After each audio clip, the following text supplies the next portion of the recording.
જય હિન્દ વિદ્યાર્થી મિત્રો, આપણે જોઈ રહ્યા છીએ એકમ નંબર 22 જમાના પ્રમાણે, તેનો સાહિત્ય પ્રકાર છે ટૂંકી વાર્તા અને તેના લેખિકા છે વસુબેન ભટ્ટ. અત્યાર સુધી આપણે આ પાઠના 2 ભાગ જોઈ ચૂક્યા છીએ. આજે આપણે જોઈશું પાઠનો ભાગ નંબર 3. અત્યાર સુધી આપણે જોયું કે નાનકડી નીલા છે, બરાબર, એની સમગ્ર દુનિયા પિતાની અંદર વર્ણવાઈ ગઈ છે અને પિતાની સમગ્ર દુનિયા નીલાની અંદર વર્ણવાઈ ગઈ છે. હવે નાનકડી નીલા બધું પરવારી અને ક્યાં જાય? શાળાએ જાય. અને એના પિતા ક્યાં જાય છે? ઓફિસે જાય. નિશાળેથી સીધી ઘરે આવીને તરત જ કામે ચઢી જતી. હવે નિશાળેથી જ્યારે નીલા ઘરે આવતી ને એટલે શું કરતી? જે આધું કામ છે એ કામ કરવામાં લાગી જતી. પોતાની દીકરી આજકાલની છોકરીઓ કરતાં બધી જ રીતે ચડિયાતી છે એ વિચારે બિહારીની છાતી ગજગજ ફૂલતી. બિહારીને ઘણો બધો આનંદ થતો, એની છાતી ગજગજ ફૂલી જતી કે આજકાલની જે છોકરીઓ છે, બરાબર, ફેશન પ્રમાણે ચાલે છે, ઘરના કાંઈ કામકાજ ન કરતી હોય એના કરતાં એની દીકરી કેવી છે? ઘણી સારી છે. એટલે આ જોઈ અને બિહારીની છાતી ગજગજ ફૂલતી, એટલે કે પોતાની દીકરીને જોઈને ઘણો બધો આનંદ થતો. આમ છતાં એની વધતી જતી ઉંમર જોઈ એક પ્રકારની સતત મૂંઝવણ પણ એને સતાવ્યા કરતી. એને આનંદ તો થતો, પણ નીલાની ઉંમર દિવસે ને દિવસે વધતી જાય છે, બરાબર, એટલે એને સતત એની મૂંઝવણ પણ થાય છે. એટલે કે તેને લગ્ન બાબતની જે ચિંતા છે એ પણ બિહારીને સતત સતાવ્યા કરે છે. નીલાને લાયક છોકરાઓની તે ચકાસણી કરવા લાગ્યો. હવે જે નીલા છે એકદમ ગુણિયલ, સાદી અને સિમ્પલ છે, તો એને જે યોગ્ય આવે ને છોકરો, એની ચકાસણી કરવામાં પણ તે લાગી જાય છે. એટલે કે દીકરીને પરણાવવા માટે. શું કામ? કારણ કે હવે નીલા ઉંમર લાયક થઈ ગઈ છે, એને લગ્ન કરાવવા માટે છોકરાઓ પણ તે જોવે છે. નીલાની સરખામણીમાં દરેક છોકરાની ગુણવત્તા અને કક્ષા ઉતરતી જ લાગતી. શું કામ? કારણ કે નીલા છે એકદમ ગુણિયલ છે, તો કોઈ પણ છોકરાને તે જોતો ને ત્યારે તેની સમકક્ષ ન લાગતો, હંમેશા શું લાગતો? તેનાથી ઉતરતી કક્ષાનો જ, અને ગુણવત્તાની દ્રષ્ટિએ પણ ઉતરતી કક્ષાનો જ લાગતો. પોતાનામાં અને પારકામાં એટલો ભેદ હોય જ એમ વિચારી એણે નીલા માટે પ્રયાસો શરૂ કરી દીધા. એટલે શું કરે છે? એને છોકરા જોવા માટેના પ્રયાસો તેને શરૂ કરી દીધા છે કે પણ જે પણ છોકરાને જોઈએ છે તો તે નીલાથી કેવો લાગે છે? ઉતરતી કક્ષાનો લાગે છે. નીલાની સંમતિ પછી જ આ અંગે આગળ પગલું ભરવું સારું એમ સમજી એ એના વિચારો જાણવા કોશિશ કરતો. હવે શું કરે છે બિહારી? એને એવું લાગે છે કે પ્રથમ આ બાબતે કોની પરવાનગી અથવા તો કોની રજા લેવી જોઈએ, તો એની ઈચ્છા શું છે, બરાબર, એ સમજવી જોઈએ. તો પ્રથમ શું કરે છે? નીલાને પૂછવાના પ્રયત્નો પણ કરે છે, અને જો નીલાની મંજૂરી હોય તો જ આ વિષયમાં આગળ પગલું ભરું, બરાબર. એટલે જાણવાની કોશિશ પણ બિહારી કરતો. પણ નીલા તો હંમેશા શું જવાબ દેતી? પણ નીલા તો આ અંગે કંઈ વિચાર કરવા જ ના પાડતી. પણ એ નીલા છે લગ્ન કરવા માટેની ચોખ્ખી શું પાડી દેતી? ના પાડી દેતી. પણ જે સ્વાભાવિક રીતે પિતા છે એને તો દીકરીની ચિંતા થાય જ, પણ નીલા છે એકની બે થતી નહીં, અને શું પાડી દેતી? ના પાડી દેતી. અને નીલા હંમેશા શું કહેતી? મારે તો મીરાબાઈ થવું છે, બરાબર. એ શું કહે છે કે મારે તો સાંસારિક જીવન ભોગવવું નથી, અને મારે તો શું થવું છે? મીરાબાઈ થવું છે. અને લગ્ન કરવાની ચોખ્ખી ના પાડી દેતો. પોતાના તરફની લાગણીને લીધે પુત્રી ના કહે છે એમ સમજી બિહારીએ એ હેતુથી સમજાવ્યું કે એના સુખ સગવડ અને સલામતીમાં પોતાની શાંતિ અને આબાદી સમાઈ છે. શું કહે છે? બિહારીને એવું લાગે છે કે જો નીલાના લગ્ન થઈ જશે અને પોતે એકલવાયો થઈ જશે, એટલે કે પોતાના બાપને સુખની સગવડના કારણે નીલા શું પાડે છે? લગ્નની ના પાડે છે. પણ બિહારી શું કહે છે? એને સમજાવે છે કે ના બેટા, એ કે મારા માટે તું તારું જીવન બરબાદ કર નહીં, અને તું પરણી જા. જો તું શાંતિથી રહીશ અને તું સુખી હઈશ, એનામાં જ મારું સુખ સમાયેલું છે. આમ સમજાવ્યા છતાં જ્યારે નીલાએ પોતાની હઠ ચાલુ રાખી ત્યારે બિહારીને થયું આટલી શાણી દીકરીને પણ હજી સંસારની ગંભીરતાનો ખ્યાલ નથી. કદાચ શરમની મારી પણ નાના કહેતી હોય. કંઈ નહીં, એકવાર નક્કી કરીશું એટલે એની મેળે વળી જશે.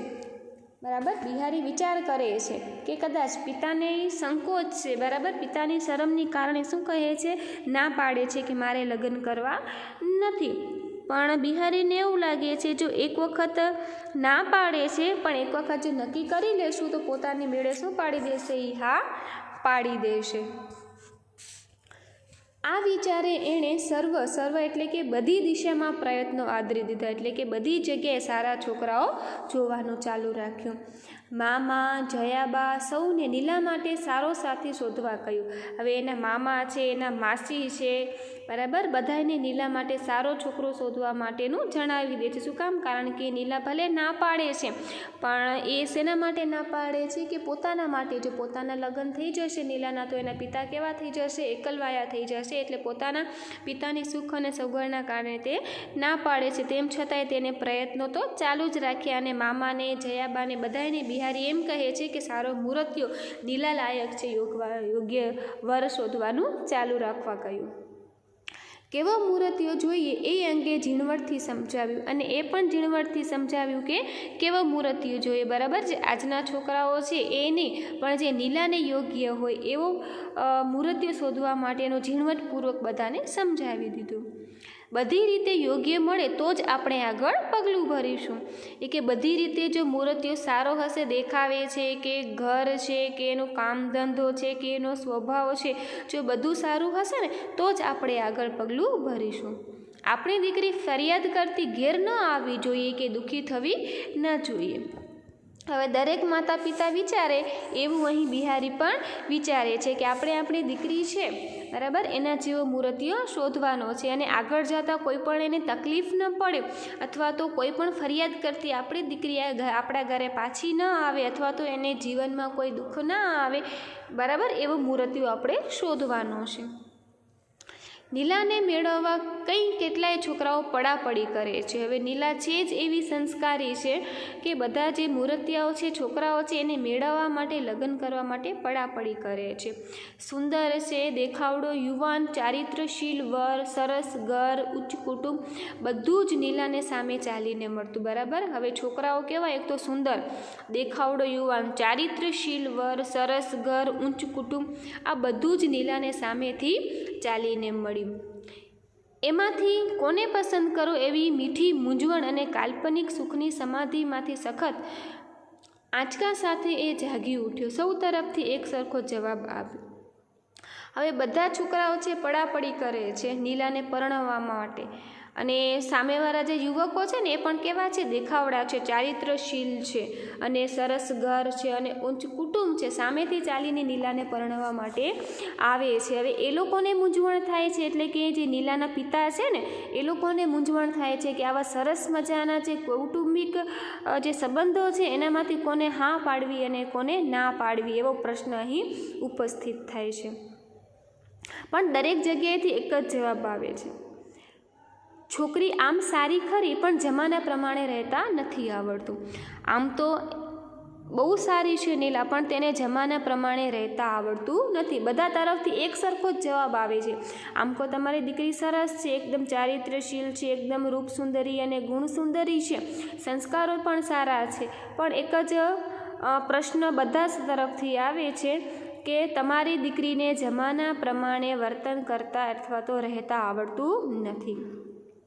કેવા કપડાં પહેરે છે, ઓઢે છે, સિનેમા નાટક વિશે તો જાણતી જ નથી, આજની છોકરીઓ જેવી નથી, બરાબર. આપણે આગળ પણ વાત કરી કે અન્ય છોકરીઓ કરતાં કેવી છે, થોડીક અલગ છે, થોડીક નહીં પણ ઘણી બધી અલગ છે. તેને કોઈ વાતમાં છે રસ નથી, સમગ્ર તેણે દુનિયા તેના ઘરની અંદર જ વસાવી છે, બરાબર. એટલે કે પિતાથી જેની દુનિયા ચાલુ થાય છે ને પિતા પર એની સીમિત થઈ જાય છે. આજનો જમાનો કેવો છે, આજની છોકરીઓ કેવી છે, કઈ ફેશન છે, કઈ ફિલ્મ છે, સિનેમા નાટક, એને ઓઢવા પહેરવાની નથી કોઈ એની બહેનપણી, જો બહેનપણી હોય તોય પણ થોડું ઘણું તો અસર એનામાં આવે, બરાબર. પણ એની બહેનપણી પણ કોઈ નથી કોઈને ઘરે જતી આવતી, એટલે કે આજના પ્રમાણેની છોકરીઓ હોય એ પ્રમાણે એનું વર્તન નથી, એટલે સામેવાળા છોકરાઓ શું પાડી દે છે, ના પાડી દે છે. બધી રીતે સારી છે પણ જમાને પ્રમાણે તેને રહેતા આવડતું નથી. દેખાવે સારી છે તેથી શું, બરાબર, દેખાવે સારી છે એનાથી શું થયું? જુવાનીનો તરવરાટ ન મળે, અકાળે વૃદ્ધ થઈ ગઈ હોય એવો લાગી છે. જે જુવાનીમાં જે છોકરીઓની અંદર ચંચળતા હોય છે, જે ખુમારી હોય છે, તે એનામાં જોવા મળતી નથી. અને જાણે કે ભલે યુવાન છે તેમ છતાંય કેવી લાગે છે કે અકાળે એટલે કે સમય પહેલાં શું થઈ ગઈ છે કે જાણે પોતે વૃદ્ધ થઈ ગઈ છે એવું લાગે છે. એટલે કે બધા છોકરાઓ શું પાડી દે છે? તેને ના પાડી દે છે. હોશિયાર હોશિયાર બધા કરે તેથી શું? દાડો વળવાનો? આપણે ઓછી તત્વજ્ઞાનની ચર્ચાઓ કરવાની છે. શું કહે છે બધા કે હોશિયાર છે એનાથી શું થઈ ગયું કે બિહારીની દીકરી નીલા હોશિયાર છે એનાથી શું વળવાનું છે? આપણે લગ્ન પછી થોડી કંઈ કે તત્વજ્ઞાનની કે ચર્ચા કરવાની છે કે એની અંદર હોશિયારપણું આવે. આપણે કંઈ ઘરકામ કરવાવાળી નથી જોઈતી. છોકરા સાથે બે ઘડી હસી બોલી મન બહેલાવી ન શકે તો જે છોકરી છે એ શું કામની? જમાના પ્રમાણે એનામાં કોઈ પણ વાત છે નહીં. હોશિયાર છે એનાથી શું થઈ ગયું કે તત્વજ્ઞાની છે એનાથી શું? એનાથી થોડી કંઈ આપણે ચર્ચા કરવાની છે. આપણે કંઈ થોડી કંઈ ઘરકામવાળી લાવવાના છીએ.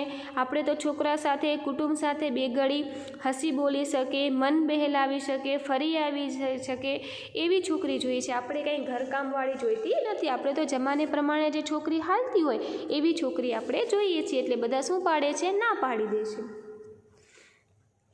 આવા જવાબોએ બિહારીના સમગ્ર અસ્તિત્વને હચમચાવી નાખે. હવે આવા જવાબ મળે છે ને એટલે બિહારી શું થઈ ગયો છે? એકદમ હચમચાવી નાખે છે. એને ચિંતા થાય છે કે આવી રૂપસુંદરી અને ગુણસુંદરી એની દીકરી છે, તેમ છતાં એની લગ્નની બધા શું પાડે છે? ના પાડે છે. એટલે બિચારો અંદરથી હલી જાય છે, એની ચિંતા થાય છે.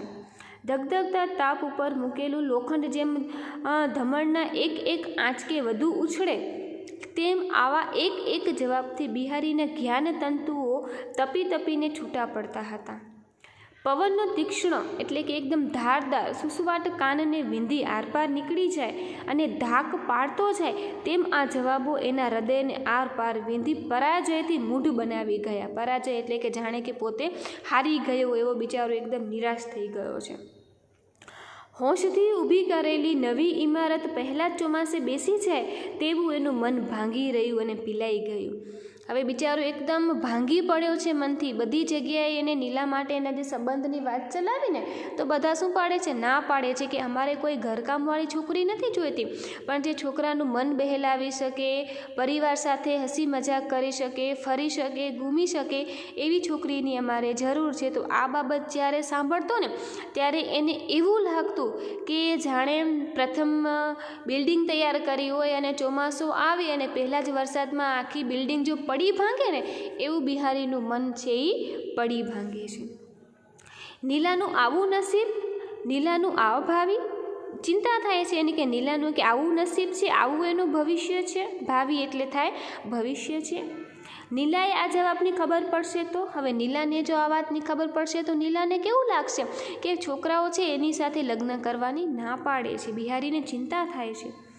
મનને વાણી એને નીલાને હસતા હસતા કહ્યું, નીલા તું મીના જેમ બે શેર વાળને. શું કહે છે? હસતા હસતા નીલાને કહે છે, બેટા નીલા કે તું કે મીનાની જેમ બે શેર વાળને, એટલે કે જે મીના જેવી રીતના સરસ મજાના કપડાં પહેરે છે એવી રીતના તું એના જેવી રહે ને. નીલા બિહારી સામે કૃત્રિમ રોષથી જોઈ રહી. રોષ એટલે કે જરાક ગુસ્સાથી જોઈ રહી છે. થોડી વારે હસીને લાડથી કહ્યું, છી છી, બોચીમાં વાળ લટક્યા કરે એ મને ન ફાવે. નખરાળી છોકરીઓ બે શેર વાળે, મને તો અંબોળો જ ગમે. શું કહે છે કે ના ના, છી છી, બરાબર, કે બોચીમાં જે વાળ લટકતા હોય એ મને જરાય ફાવે, મને જરાય ગમે નહીં. મને તો નખરાળી છોકરીઓ જેવા જરાય લટકા કરવા ગમે નહીં. મને તો શું ગમે? અંબોળો જ ગમે. હવે અહીંયા બિહારી છે અને દીકરીની ચિંતા થાય છે, કારણ કે જે લોકો પણ એને જોવા માટે આવતા એમ જ કહેતા કે તમારી દીકરી આમ તો સારી છે પણ જમાના પ્રમાણે એને વર્તન કરતાં આવડતું નથી. તો બિહારી એની દીકરીને કહે છે કે બેટા તું થોડીક છે તારે ઓલી મીના છે બાજુમાં રહે છે કે અન્ય છોકરી છે એના જેમ તું રહેવા માંડ. એની રહેણી કહેણી છે, એનો પહેરવેશ છે, એનું જે વેશભૂષા છે, એ માથું કઈ રીતના ઓળે છે તું એના જેમ ઓળ. પણ શું પાડે છે નીલા? ચોખ્ખી ના પાડે છે કે ના, મારે કે અન્ય નખરાળી છોકરી જેવું કે વર્તન કરવું ગમે નહીં, મને તો અંબોળો જ ગમે. આવા જવાબથી પહેલાં ખુશ થનાર બિહારી છોભીલો પડી ગયો. પહેલાં જ્યારે એને એવું લાગતું ને કે દીકરી કેવી સારી અને ગુણિયલ છે નાનપણમાં, ત્યારે બહુ ખુશ થતો કે મારી દીકરીની અંદર કેટલા બધા સંસ્કાર છે. પણ અત્યારે એ જ વાતથી શું થાય છે, એને દુઃખ લાગે છે, એને પીડા થાય છે. પોતાની વધતી જતી ઉંમરને લીધે હમણાં પિતાજી જુદી રીતે વિચાર કરી રહ્યા છે એમ નીલાને લાગતું હતું. હવે એને એવું લાગે છે કે પોતે હવે યુવાન થઈ રહી છે. નીલાને એવું લાગે છે, એટલા માટે પિતાજી શું કરે છે, પોતાની સાથે અલગ વ્યવહાર કરે છે એવું નીલાને લાગે છે. વળી થોડા દિવસ પછી હિંમત કરી બિહારી બજારમાંથી સરસ સાડી લઈ આવ્યો. હવે આ વાત છે, થોડાક દિવસ થઈ ગયા અને પાછો શું કરે છે, બિહારી બજારમાંથી સરસ મજાની સાડી લઈ આવે છે. નીલા, તું આ સાડી પહેર, આજે આપણે સિનેમા જોવા જઈએ. શું કહે છે પિતા એની દીકરીને કે બેટા, આજે હું તારા માટે સાડી લઈ આવ્યો છું સરસ મજાની, તું આ સાડી પહેર, આપણે ક્યાં જઈએ, સિનેમા જોવા જઈએ. ના, મને તો ઝીણી સાડી પહેરવી જ ન ગમે, આછકલું લાગે છે. કયું પિક્ચર સારું છે કે જોવાનું મન થાય? પાછી ના પાડે છે નીલા કે ના, કે મારે આવી ફેશન પ્રમાણેની ઝીણી સાડી પહેરવી ગમે નહીં, મને એમાં કમ્ફર્ટેબલ લાગે નહીં. કયું પિક્ચર સારું છે એ જ કહો મને, બરાબર? અત્યારે પિક્ચર બધા ખરાબ જ છે, કે સારા હોય તો જોવાનું મન થાય ને. આ જવાબ પછી એને થયું કે પિતાજીને હમણાં એકલવાયું લાગે છે, હું ગમે તેટલું કરું તોય. અને આ વિચાર સાથે બિહારીને રૂચે તેવું કરવા તે તૈયાર થઈ. શું કરે છે, એને એવું લાગે છે નીલાને કે અત્યારથી પિતાજીનો જે સ્વભાવ છે એ બદલાઈ ગયો છે અને પિતાજીને એકલું લાગે છે. એટલા માટે શું કરે છે, એ વિચાર કરે છે કે બિહારીને ગમે ને તેવું કરવાનું છે. તમને મન હોય તો ચાલો જોવા જઈએ. વળી અટકી એણે કહ્યું, તમને વળી ક્યારથી આવા સિનેમા જોવાનું મન થાય છે? મને મન થયું હશે એવા ખ્યાલથી પૂછતા હો તો ભૂલ કરો છો. નીલા શું કહે છે, એને વિચારે છે કે કદાચ પિતાજીને મન થયું હશે પિક્ચર જોવાનું, તો પાછું કહે છે કે પિતાજી, તમને ક્યારથી મન થાય છે કે આવા ફિલ્મ જોવાનું મન થયું? જો તમને એવું લાગતું હોય કે મારું મન છે ફિલ્મ જોવાની, એ ખ્યાલથી તમે પૂછતા હો કે બેટા ચાલ આપણે ફિલ્મ જોવા જઈએ, પણ તમે ભૂલ કરો છો, મને જરાય ઈચ્છા છે નહીં ફિલ્મ જોવાની. નીલાના આ જવાબથી બિહારી વિચારમાં પડી ગયો. કોઈ ભૂલ કરતા જાણે પકડાઈ ગયો હોય એવા ભાવથી એણે કહ્યું, હા, હું તારી પરીક્ષા કરતો હતો. બિહારી શું કહે છે કે હા, હું તારી પરીક્ષા કરતો હતો. એમ તે કહી હું નાપાસ થાઉં? કોની દીકરી છું? શું કહે છે, વટથી કહે છે નીલા કે હું થોડી પરીક્ષામાં ફેલ થવાની, નાપાસ થવાની છું. તમને ખબર છે ને કોની દીકરી છું? નીલાના આ જવાબથી પહેલાં તો બિહારી કેટલો હરખાતો, પણ આજે કૃત્રિમ હાથ સાથે એણે કહ્યું, ના, પણ નીલા, તારે હવે થોડા સારા કપડાં ઘરેણાં પહેરી બધા સાથે હળવું ભળવું જોઈએ, ફરવું જોઈએ. કઈ કારણ? નીલા કહે છે, કાં પિતાજી, કંઈ કારણ છે? શું કામ મારે નવા સારા કપડાં પહેરવા, ઘરેણાં પહેરવા, બધાની સાથે ફરવું, કંઈ કારણ છે? નીલાએ લાડથી લહેકો કરી પૂછ્યું. એટલે પ્રેમથી નીલાએ કીધું, કંઈ કારણ છે પિતાજી કે હું આવું બધું કરું? કારણ કે આવું ના કરે તો પછી તને પરણે કોણ? હવે હૃદયની દિલની વાત છે બિહારીના મોઢા ઉપર આવી ગઈ કે જો તું આવું નહીં કરે, સારા કપડાં નહીં પહેરે, કોઈ સાથે હરીશ ફરીશ નહીં, ક્યાંય ફરવા નહીં જાય, તો તારી સાથે પરણશે કોણ? તારી સાથે લગ્ન કોણ કરશે? તો નીલા શું જવાબ આવે છે, તે અહીં પરણવું છે કોને? શું કહે છે નીલા, ન પરણે તો કંઈ વાંધો નહીં, પણ અહીં પરણવું પણ કોને છે? મારે લગ્ન કરવા નથી. નીલાના આવા લાડ અને લહેકાથી ખુશ થવાને બદલે બિહારીની ચિંતાઓ અનેક ગણી વધી ગઈ. બરાબર? હવે નીલાનો જે લાડકવાયો પ્રેમથી તે જવાબ આપે છે ને કે મારે પરણવું નથી, તમારી પાસે જ લેવું છે, રહેવું છે, તો ખુશ થવાને બદલે શું થાય છે, બિહારીની ચિંતા એકની પણ અનેક ગણી વધી જાય છે. નીલાના જવાબથી બિહારીને થાક લાગ્યો. નીલાને સમજવાથી એને કહેવું હતું કે આ ડોશી વેડા કામ ન લાગે. હવે નીલાને કહેવું હતું કે બેટા તું આજે ડોશી વેડા કરે છે, અત્યારે તો યુવાન છે, તેમ છતાં ડોશીઓ જેવા જે કામ કરે છે, જમાના પ્રમાણે તારે રહેવું જોઈએ. પણ ક્યાં મોએ કહી શકે, પણ બિચારો કહી શકતો નથી. એણે આટલા વર્ષોથી સાદાઈના ઉપદેશો આપ્યા હતા, તે એની વિચારસરણી કેવી રીતે એકદમ બદલી નાખે, એને ગળે એ કેમ ઉતરે? પોતાના કરતા જયાબા કે મામા સારી રીતે સમજાવી શકશે એમ માની એણે વાત એમના પર છોડી, પણ એ બંને હાથ ધોઈ નાખી ગયું. શું કહે છે? હવે એને એમ લાગે છે કે પોતે જો એની દીકરીને કહેશે કે આવી રીતના, પણ પોતે જ બાળપણથી જ એને સાદાઈનો ને જે વિચારો આપ્યા હતા, ઉપદેશ આપ્યા હતા, તો એને એવું લાગશે કે પોતે કેમ અત્યાર સુધી તો સાદાઈથી રહેવાનો ઉપદેશ આપ્યા હતા પિતાજીએ, અને હવે આમ કેમ કહે છે. એટલે એને એમ લાગે છે કે પોતે પોતાની દીકરીને સમજાવી શકશે નહીં, એટલા માટે સમજાવવાની જવાબદારી કોના ઉપર મૂકે છે? જયાબા કે મામા અને મામી ઉપર મૂકે છે. પણ એ લોકો પણ જ્યારે એને સમજાવે છે ત્યારે એ લોકો પણ એમાં નિષ્ફળ જાય છે, અને જે નીલા છે એ મામા મામીની કે જયાબાની પણ વાત માનતી નથી. હવે આગળનો પાઠ આપણે ભાગ નંબર 4ની અંદર જોઈશું.